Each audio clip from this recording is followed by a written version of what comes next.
Os surtos de cólera que vão se espalhando pelo mundo, eles estão ficando cada vez mais mortais. Ouvi isso em 2024.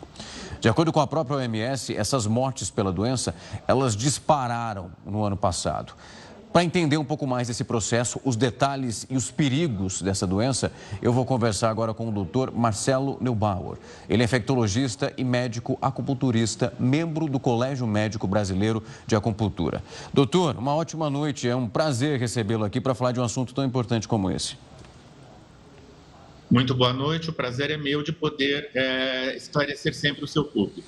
Doutor, eu estava hoje olhando para um mapa que foi divulgado pela Organização Mundial da Saúde. Quando nós olhamos para a cólera, ali é uma concentração muito grande dos países da região africana que, nesse momento, registram um alto índice e também países banhados pelo mar Mediterrâneo.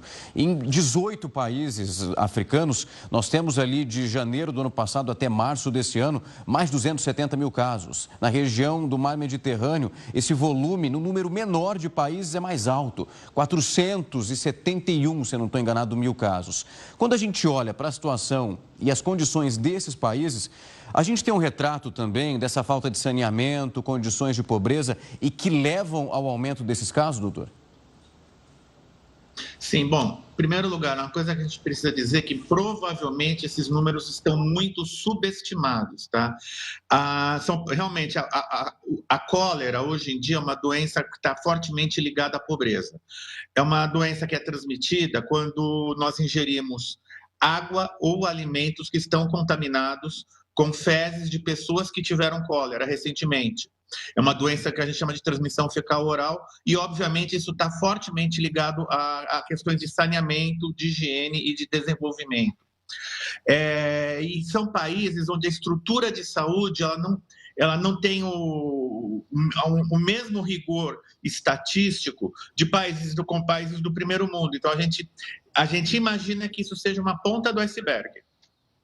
Doutor, quando a gente olha para essa pessoa que acaba desenvolvendo o caso mais grave da cólera, esse momento do contato e que a infecção acontece, nós temos isso através da água e também do alimento. E algumas vão desenvolver a cólera de maneira mais grave e outras de uma maneira mais branda. Isso que pode subestimar também os números, porque nem todo mundo vai para o médico.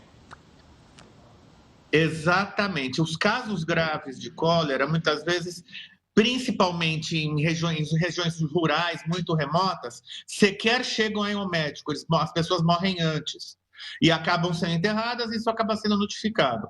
E os casos mais leves também podem acabar passando despercebidos como uma diarreiazinha.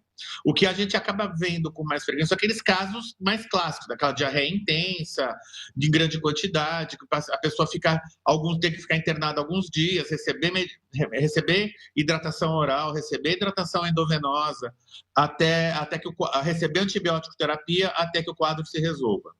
Doutor, essa morte, ela pode acontecer devido a uma demora de procurar atendimento médico? Essa desidratação, ela foi acontecendo durante tanto tempo que quando chega no atendimento médico não funciona mais? Pode acontecer sim. O problema é o seguinte, a cólera pode dar uma diarreia extremamente violenta. A pessoa perder mais de 2 litros de água por hora.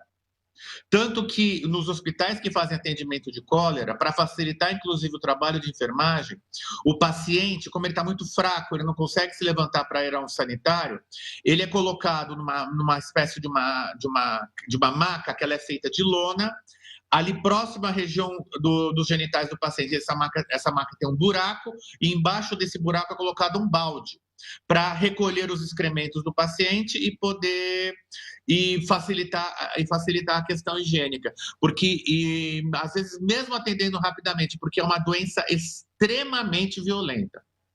E quando a gente olha para esses dois pacientes, aquele que acaba desenvolvendo a doença de uma maneira mais branda e para esse que enfrenta um quadro mais crítico, isso é uma condição individual do paciente que leva para diferentes maneiras de enfrentar a cólera? Olha, tem uma questão individual sim, a gente sabe que crianças e pessoas idosas, elas são muito mais suscetíveis à forma mais grave, mas vai depender também muito da carga do vibrião, a bactéria da cólera se chama Vibrio cholerae, que ele adquiriu ao se contaminar. Uma carga muito grande tende a levar a uma doença mais grave. Quando a gente fala para o tratamento, doutor, nós hoje temos vacinas disponíveis e quando vemos esse país com esses grandes números... Existem vacinas, sim. Ela é uma vacina que ela tem uma eficácia curta, ela tem uma eficácia de 85%, 86% nos primeiros 6 meses após a vacinação. Ela é muito útil exatamente na situação de surto, para debelar o surto. Doutor, existe tratamento... Pode seguir, por favor. Surto é como se fosse uma epidemia. O surto é como se fosse uma epidemia. E essa vacina,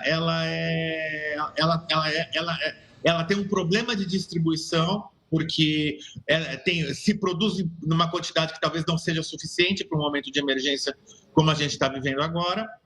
E, além da vacina, existe tratamento. A cólera é uma doença tratável. Desde que o paciente ele chegue rapidamente no serviço de saúde, seja diagnosticado como cólera, ele vai receber antibióticos adequados e vai ser hidratado e aí, muito provavelmente, o paciente consegue se recuperar.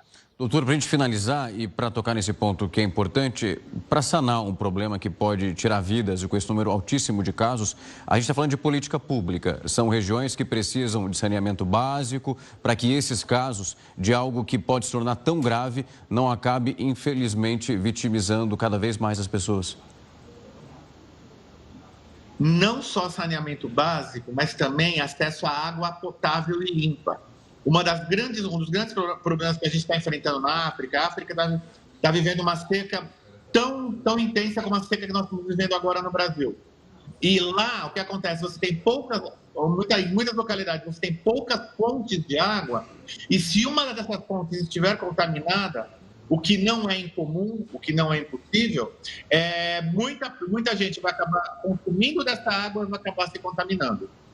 Doutor, eu queria muito agradecer o seu tempo, a disponibilidade para trazer um pouco desse cenário, que as pessoas tenham entendimento, entender que boa parte do mundo, principalmente como eu falei aqui no início da nossa entrevista, os países de região africana e também banhados pelo mar Mediterrâneo, enfrentam números que são, como o senhor também falou muito bem, são altos, mas podem estar subestimados, porque nem todos procuram atendimento médico. Sim. Muito obrigado, doutor, por falar conosco, foi um prazer recebê-lo aqui. Foi um prazer, igualmente, obrigado e um excelente final de semana. Até mais para o senhor também.